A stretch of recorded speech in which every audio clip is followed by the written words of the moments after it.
Cristo amó a la iglesia y se entregó a sí mismo por ella. Efesios 5:25. Por gozo debemos escribir.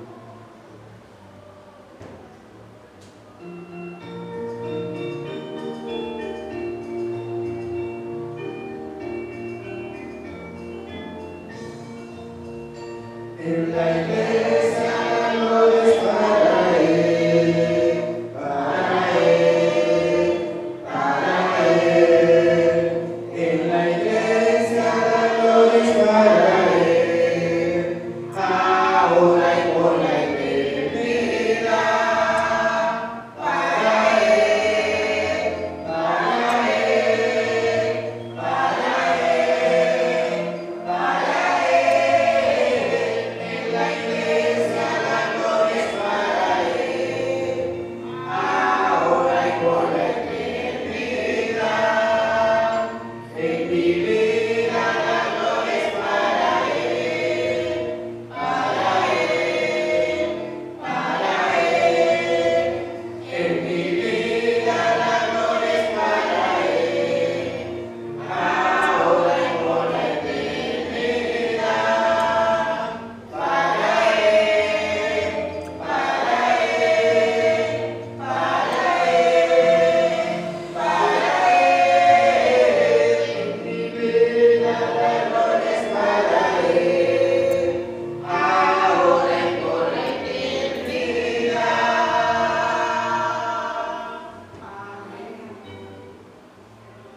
Bien, ahora pasar nuestro hermano Gustavo Arias con la exhortación de la palabra de Dios. Vamos a ponernos todos sobre sus pies para así reverenciar la palabra de Dios.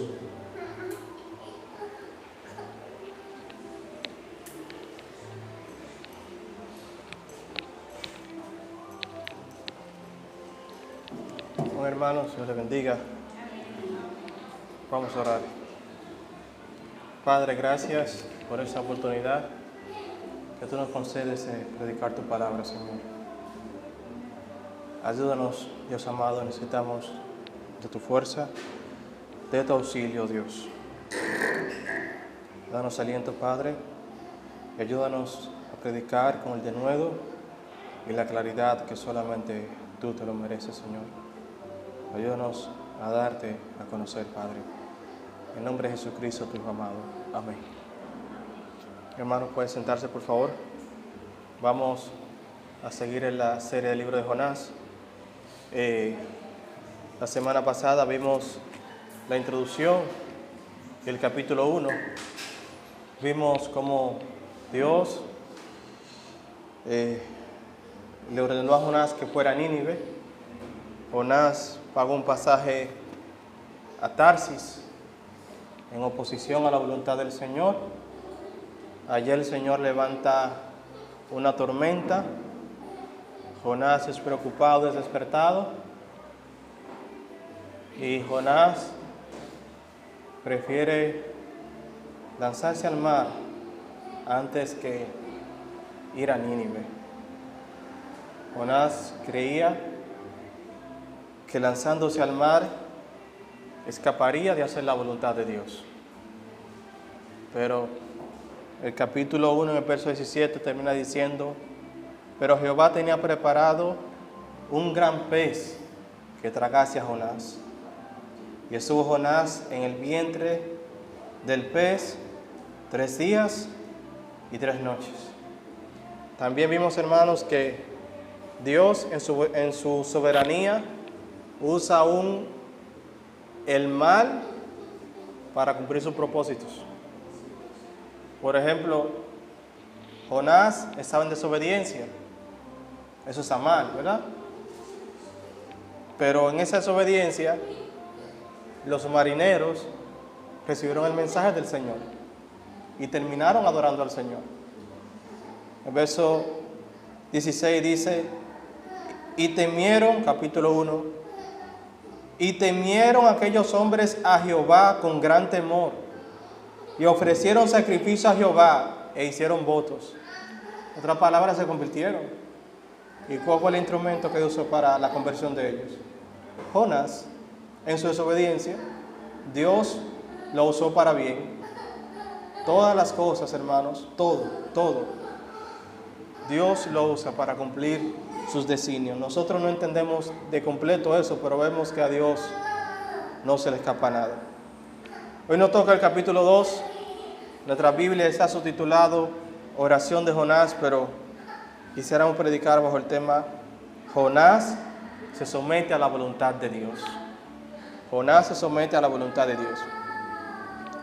Dando un recuento a vuelo de pájaro, cuando vemos la oración de Jonás, vemos algo interesante. Primero, Jonás en ningún momento le pide al Señor que lo saque del pez. No le pide ser rescatado. Al contrario, Jonás le da gracias al Señor por haber sido librado de morir por ahogamiento, aunque está en el vientre del pez. Y el escape del pez vino tras la oración de Jonás. También es notable, hermanos, la similitud que tiene la oración de Jonás con el libro de los Salmos. Él usa palabras como angustia, Seol, invoqué. Son palabras que son frecuentes en el libro de los Salmos. Es decir, Jonás era una persona muy familiarizado con los Salmos y oró como se oran en los Salmos.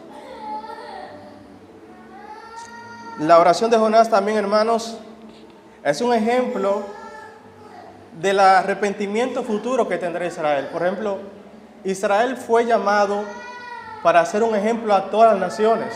¿Y qué hicieron ellos? Se centraron ellos mismos. Asimismo, Dios llamó a Jonás para predicar a una nación gentil y Jonás no quiso. Eso es algo también que es muy peculiar. Jonás es el único profeta que fue llamado directamente a predicar a una nación gentil. Y vamos a ver el primer subtítulo de la oración de Jonás o del arrepentimiento de Jonás, y es el desamparo de Jonás. Es en los versículos 1 al 3, dice: Entonces oró Jonás a Jehová su Dios desde el vientre del pez y dijo: Invoqué en mi angustia a Jehová y él me oyó. Desde el seno del Seol clamé y mi voz oíste. Me eché hacia lo profundo, en medio de los mares, y me rodeó la corriente. Todas tus ondas y tus olas pasaron sobre mí. ¿Qué hizo Jonás, hermanos? Oró a Jehová. Lo que Jonás no hizo cuando estaba en la barca, en la tormenta, que debió haber hecho, ahora lo hace en el vientre del pez. Fíjense, hermanos. Pero también, hermanos, es interesante que aunque está en el vientre del pez, Jonás ora. Eso nos enseña que no hay lugar inadecuado para la oración. En todo lugar se puede orar. Y en la Biblia vemos ejemplos de personas que oraron en lugares que no son usuales. Por ejemplo, Pablo y Silas, presos en la cárcel. Dice el libro de Hechos, capítulo 16, versos 24 y 25, que a medianoche cantaban cánticos a Dios. Es decir, hicieron un culto en la cárcel. También vemos, hermanos, el ejemplo de Nehemías, que oró al Señor en la misma presencia del rey. Si pueden, vayan conmigo al libro de Nehemías, un poco más atrás, capítulo 2, versos 1 y 4. Libro de Nehemías, capítulo 2, versos 1 y 4. Y vemos cómo Nehemías toma una oportunidad un poco inusual para orar al Señor. Dice allá en Nehemías capítulo 2: Sucedió en el mes de Nisán, en el año 20 del rey Atarjerjes, que estando ya el vino delante de él, tomó el vino y lo servía al rey. Y como yo no había estado antes triste en la presencia del rey, me dijo el rey: ¿por qué está triste tu rostro? Pues no estás enfermo. No es eso sino quebranto de corazón. Entonces temí en gran manera. Y dije al rey: para siempre vive el rey. ¿Cómo no estará triste mi rostro cuando la ciudad, casa de los sepulcros de mis padres, está desierta y sus puertas consumidas al fuego? Me dijo el rey, ¿qué cosa pides? Entonces miren qué hizo Nehemías. Entonces oré al Dios de los cielos. Ahí en ese instante, una oración express. También vemos, hermanos, el ejemplo de Esther en el palacio, David orando en el desierto, pero más aún la instrucción dada por nuestro Señor. ¿Qué dice nuestro Señor en Mateo capítulo 6, verso 6? Mas tú, cuando ores, entra a tu aposento y cerrada la puerta, ora a tu Padre que está en secreto. Y tu Padre que ve en lo secreto, te recompensará en público. Mi hermano, nosotros tenemos la idea de que el lugar ideal, perfecto y especial para orar es en la iglesia. Mis hermanos, Dios oye nuestra oración en todo lugar. Dios oye la oración donde quiera que oremos. Aunque ciertamente en el antiguo pacto el templo de Dios tenía un lugar especial donde la presencia de Dios habitaba, en el nuevo pacto, ¿qué nos dice el Señor? Acerquémonos confiadamente al trono de la gracia a través de Jesucristo su Hijo. Y ya el templo quedó a un segundo lugar o pasó a un tercero o cuarto lugar. Hoy en día tenemos el privilegio de orar directamente a nuestro Padre Celestial. ¿Qué enseñó el Señor en la oración del Padre Nuestro? Que oremos, Padre Nuestro que estás en los cielos, directamente al Padre. El punto, hermanos, no hay lugar que no sea indicado para orar. Volvamos al libro de Jonás, capítulo 2, dice: entonces oró Jonás a Jehová su Dios desde el vientre del pez y dijo: en mi angustia, invoqué en mi angustia a Jehová y él me oyó. Desde el seno del Señor clamé y mi voz oíste. Fíjense en lo que Jonás dice en el versículo 3, porque aquí en ese versículo, Jonás reconoce que él está donde está porque Dios lo puso ahí. No fue que Dios lo permitió o que Dios se puso a un lado y permitió que el pez se tragara a Jonás, no. Jonás reconoce que él está donde está porque Dios, de manera activa, hizo que él estuviese ahí. Verso 3 dice: me echaste. ¿Quién lo echó? Dios. Me echaste en lo profundo, en medio de los mares, y me rodeó la corriente. Fíjense cómo dice: todas tus ondas y tus olas pasaron sobre mí. Son las ondas y las olas de Dios. Es decir, todo lo que está pasando ahí es porque es Dios que lo está haciendo. Pero Jonás también reconoce que a pesar de su situación, él puede orar a Dios. Y eso es lo que él está haciendo. El siguiente subtítulo vemos la oración de Jonás, verso 4 al 7. Y aquí entramos a la oración per se. Dice el verso 4 al 7: entonces dije: desechado soy de delante de tus ojos, mas aún veré tu santo templo. Las aguas me rodearon hasta el alma, me rodeóme el abismo, el alga se enredó en mi cabeza. Mis hermanos, ese verso nos enseña que no hay límite para la misericordia de Dios. ¿Por qué? ¿Qué dice Jonás? Él está en lo profundo del mar, verso 6, descendió a los cimientos de los montes, es decir, a la parte más profunda del mar. La tierra echó sus cerrojos sobre él para siempre. Él entendió que no había escapatoria. Pero mira lo que dice al final del verso 6: mas tú sacaste mi vida de la sepultura, oh Jehová, Dios mío. En medio de esa situación, Jonás reconoce que la misericordia de Dios, aún allá, lo puede alcanzar y lo puede librar. Y él ora con la esperanza de rescatado. Él ora como si ya Dios lo rescató. Una nota práctica, mis hermanos. Dice, Jonás dijo, cuando mi alma desfallecía en mí, me acordé de Jehová. A menudo hacemos lo mismo.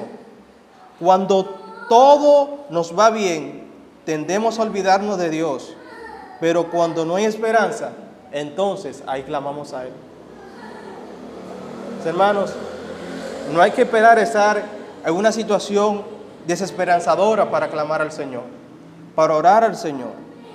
Sigue diciendo, este tipo de relación con Dios conduce a una vida espiritual no muy firme, con altas y bajas. Un compromiso con Dios firme y diario promueve una sólida relación con Él. Busque a Dios en las buenas y en las malas y tendrá una vida espiritual más vigorosa. Mi hermano, no hay que esperar a estar en un momento angustioso. O como dicen por ahí, no hay que esperar a estar en malas para acordarse de Dios. Verso 8 al 9 vemos el arrepentimiento de Jonás. Y leemos, los que siguen vanidades ilusorias, su misericordia abandonan. Mas yo con voz y alabanza te ofreceré sacrificio. Pagaré lo que prometí. La salvación es de Jehová. Cuando Jonás habla de lo que prometí, de que él pagó lo que prometió, tal vez él prometió ofrecer sacrificios al Señor, pero podemos creer que tal vez lo que Jonás prometió fue cumplir la palabra de Dios. Porque cuando el pez lo vomita, ¿hacia dónde se dirige él? A Nínive, a donde Dios le dijo. ¿Entiende? Es decir, Jonás en ese momento está reconociendo que él está haciendo mal y que tiene que volverse. Él se arrepiente, eso es arrepentirse, reconocer que estamos haciendo mal y volvernos de nuestro camino a hacer la voluntad de Dios. Veamos en el verso 10 la liberación de Jonás. Dice, y hay una nota importante que debemos ver. Al final del verso 9 dice, la salvación, ¿de quién es? De Jehová. ¿Por qué Jonás no quería ir a Nínive? ¿Por qué? No, más adelante lo vemos en el capítulo 4, que él regaña al Señor y le dice, por eso yo no quería ir, porque yo sabía que tú eras misericordioso y lo ibas a perdonar. O sea, Jonás estaba actuando como que la salvación era de él. Y él la estaba reteniendo, no, yo no quiero que los ninivitas se salven. Pero ahí él reconoce que la salvación es de Dios. Y si la salvación es de Dios, Él se la puede dar a quien Él quiera. Y nosotros no tenemos nada que ver con eso. Dios lo salvó. Amén. No tenemos que hacer objeción con eso. La salvación es de Jehová. No nos pertenece a nosotros, ni a ninguna iglesia, ni a denominación alguna. La salvación es el Señor. Punto. La liberación de Jonás, en el verso 10 vemos. Y mandó Jehová al pez y vomitó a Jonás en tierra. Una nota, mis hermanos. La Biblia no dice que el pez vomitó a Jonás en Nínive. No, lo vomitó en tierra porque Nínive no tiene salida al mar. De ser así, el pez tuvo que haber caminado hasta Nínive. Lo que la Biblia sí enseña es que le vomitó a tierra. Entonces Jonás fue a Nínive. Hermanos, en la liberación de Jonás nosotros vemos un ejemplo bien claro del poder del Señor. Para Dios salvar no hay límites. Dios salvó a Jonás del vientre de un pez, de la profundidad del mar. Pero también, hermanos, vemos un ejemplo del poder de Dios en el control de sus criaturas. Dios mandó el pez que tragase a Jonás. ¿Qué hizo el pez? Se lo tragó.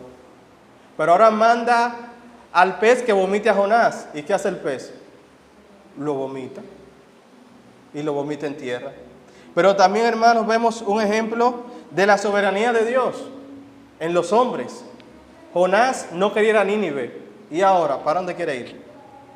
Para Nínive. El Señor lo convenció. A veces nosotros pensamos que Dios respeta todo y Dios respeta el libre albedrío y Dios no se mete con las decisiones de la gente. Bueno, hermanos, Dios es Dios.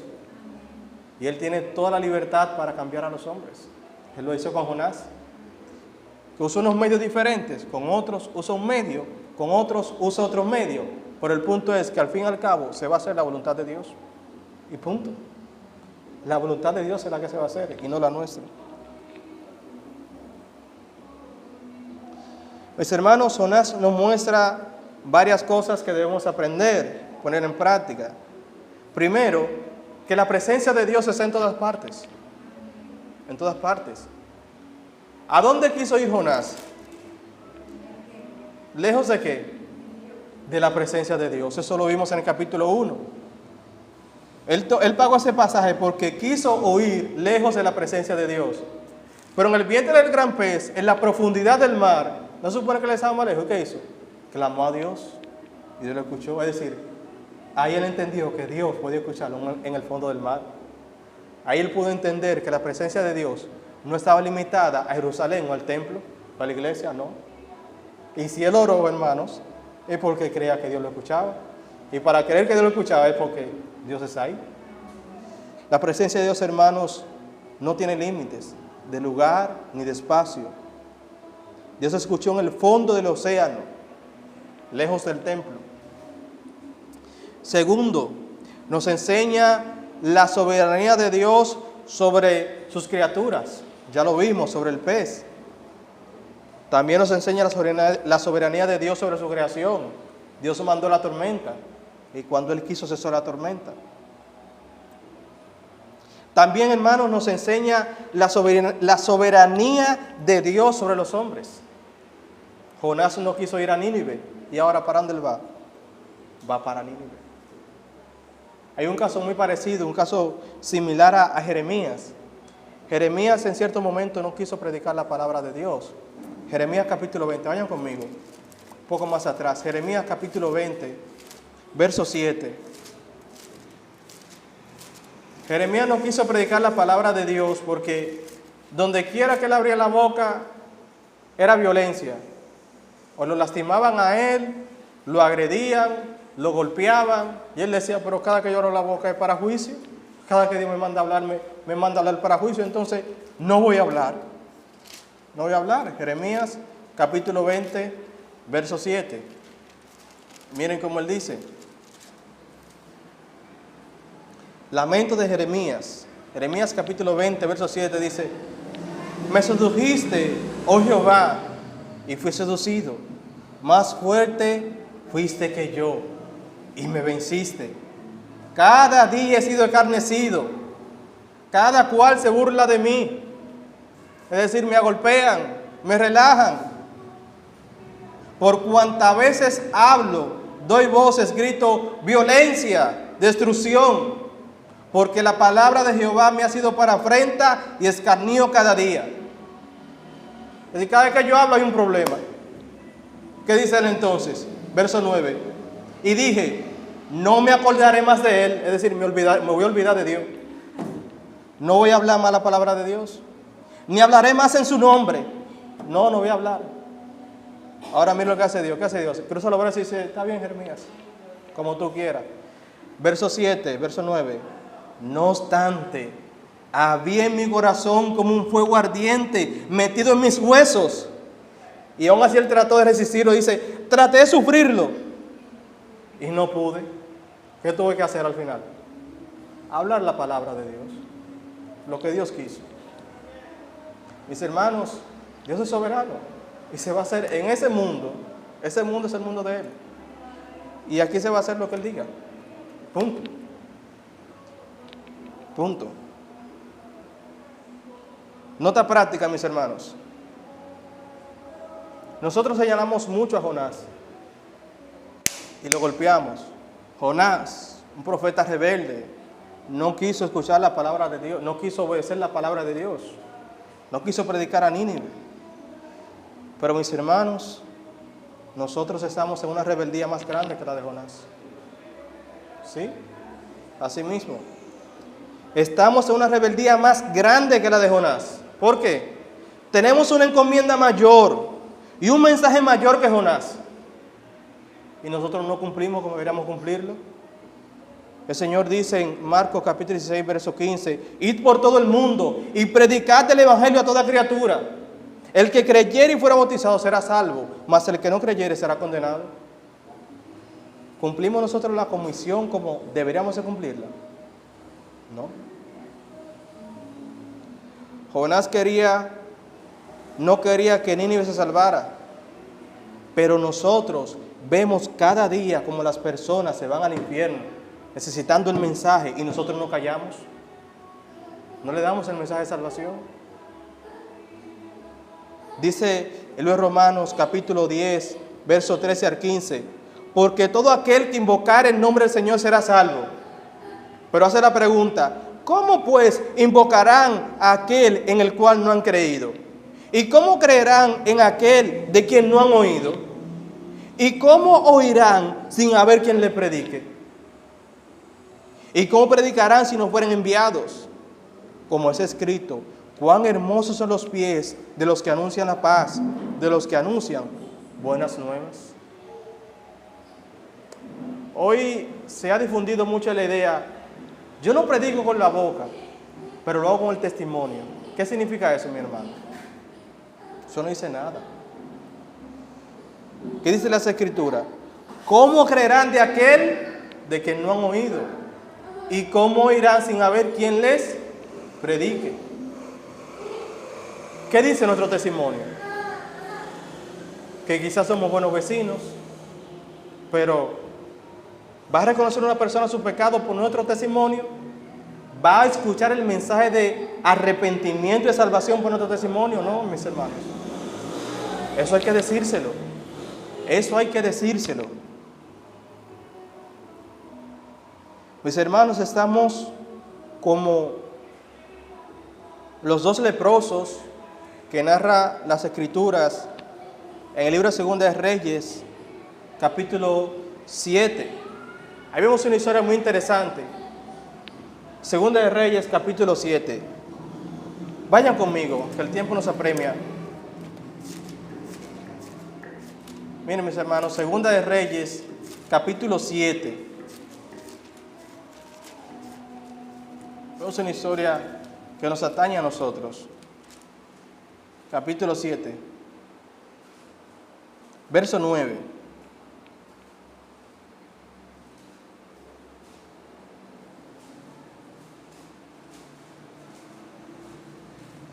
Vamos a leer del verso 3. Segunda de Reyes, capítulo 7, verso 3.